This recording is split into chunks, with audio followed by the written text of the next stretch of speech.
Hello, welcome to my review of Frozen, directed by Chris Buck and Jennifer Lee, a film that follows Anna and her quest to find and save her sister who has accidentally frozen all of Arendelle with her frost powers.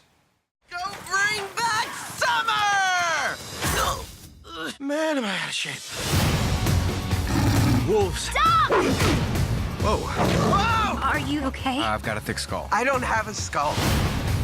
Oh! Woo! Head rush. So cute. It's like a little baby unicorn. Alright, so I know it's a bit late to be doing a review of Frozen. It's been out for quite a while now. It's been a total hit at the box office. It's been like in the top 5 every single week. But the main reason I wanted to see this film was just because of pretty much the sheer critical acclaim that it has received. Some people have said it to be one of the best Disney films of all time, which is kind of a big statement in my opinion. Now honestly, I'm not typically the biggest Disney fan, considering that a lot of their films are a little too cutesy for my taste. I tend to gravitate towards the Pixar films. Those films really have been excellent for the most part. But even with all that said, I can still recognize a great Disney film when I see one. And honestly, I can actually see why some people have claimed this to be one of the best Disney films, because it has a lot of great qualities. However, before I go into any of the great stuff, I do want to talk about the problems I did have with Frozen,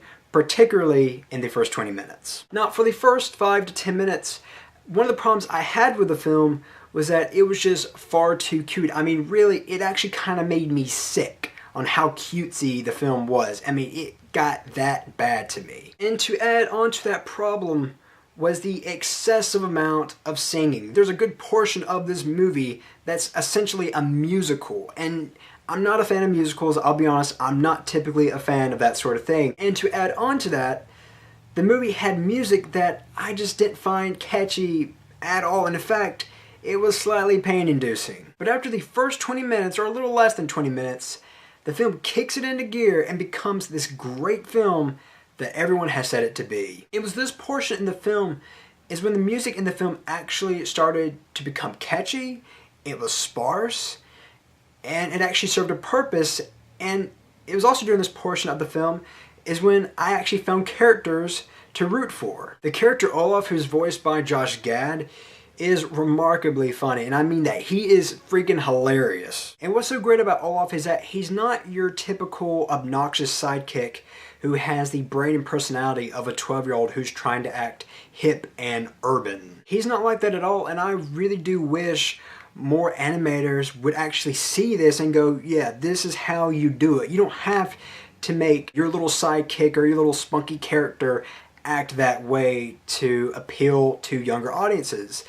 In fact, that's just going to make the sidekick, just terrible, to be quite honest with you. I know this might sound hyperbolic, but Olaf truly is made up of brilliance.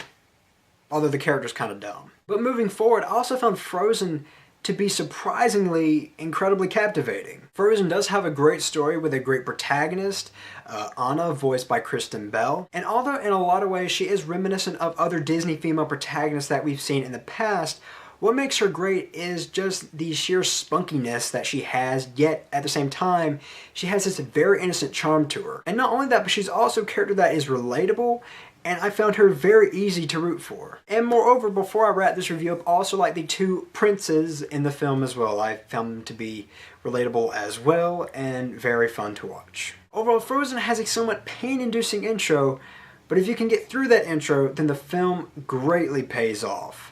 I'm going to give Frozen a 4 out of 5. I'm Colyn Kirkland, and thank you so much for watching.